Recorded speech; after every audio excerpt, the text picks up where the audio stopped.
Well, get used to this name. Scott Walker takes an early lead over other potential Republican candidates in 2016.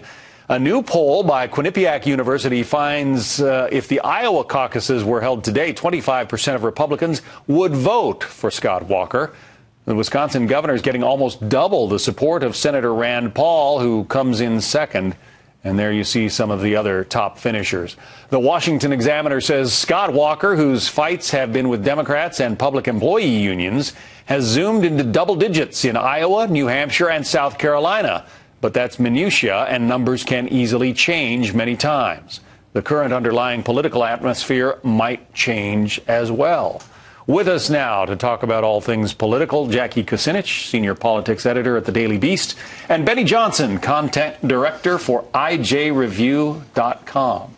What is propelling Scott Walker to the top of the polls, at least right now? Well, you know, he had that great speech in Iowa at that Steve King event. I think it was about a month ago, and that has sort of propelled him. He also has this right-to-work issue in Wisconsin, which, whether or not he wants to be involved, he is the villain to the unions there. So that is helping push him to the top of the polls because Iowa voters, they like a fighter, and they like their candidates conservative. So he's very well fit for Iowa, good fit for Iowa. And I guess that explains why Rand Paul comes in the number 2 position? Well, I mean, Iowa, as an Iowan, Iowa has always been such an interesting bellwether for up-and-coming candidates against establishment. So you have people like Santorum, Huckabee, Bachmann, people like Fred Thompson even, Herman Cain, who can get footholds in Iowa against more establishment candidates. And so Iowa is going to be a big play for the younger, less notable people in the 16 field, Scott Walker being one of the up-and-comers. But sticking with you for a second, I mean, look at what happened to those candidates you just cited. I mean, yeah, they did well in Iowa and then kind of...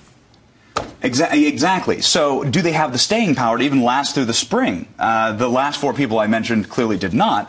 And we get a McCain and a Romney, and the establishment takes its fundraising dollars and its larger infrastructure and pushes through the rest of the country. I guess the interesting thing historically this cycle will be the diversity of the 2016 field. And the ability to have 12 or so candidates playing in Iowa is going to mean a real stress on the caucus schedule and a real stress on donor dollars to see who can get past that state. But I think donor dollars is why this matters. This is why this is good for Scott Walker to be at the top of the polls where he is right now, because donors right now are looking at the spread and saying, okay, where do I want to put my money? Because people want to bet on a winner. Absolutely. And right now, Scott Walker's looking like a winner. And in this early season, it's good. This is very good for him. Yeah. Well, so early season, there are no ground games yet. None of these guys have even announced yet. No one's even said, hey, I'm running for president. It's these funny named PACs that they're all running money through. And so where's the ground game? Where are the dollars? Who's going to play well in a state like Iowa whose caucus space is very fickle and has always proved very fickle and can turn on a dime? So it's very far out now. We're talking flavor of the month. All right. The Democrats seem to have one flavor of the month. That would be Hillary Clinton. Flavor of the year. Michael Barone has written a piece in which he suggests that, you know, it may not be smooth sailing for the former First Lady, in part because on the foreign policy front, things don't seem to be going so well for America right now. You've got, you know, things like ISIS. You've got questions about Benghazi. You've got Russia trying to gobble up Ukraine.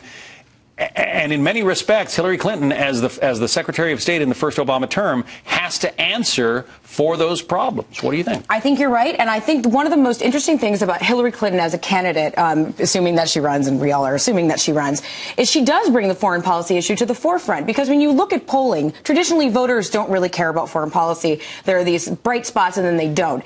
Hillary Clinton is the reason you see people like Jeb Bush, people like Carly Fiorina talking a lot about foreign policy because they know that this is going to be an issue in 2016. She says it's time to shatter the glass ceiling. Is that going to be an appeal that works?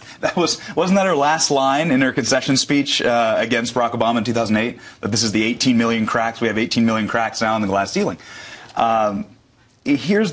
With Hillary, clearly this is a glass ceiling moment. However, going back to Jackie's point, Americans don't like feeling unsafe. And in a world that you can see what's happening with ISIS, with Ukraine, you can see what's happening in Yemen, you can see the immense growth of international terrorism.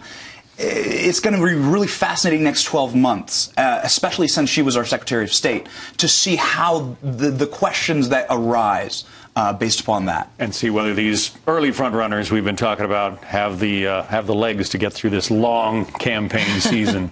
Benny Johnson, Jackie Kucinich, thank you both.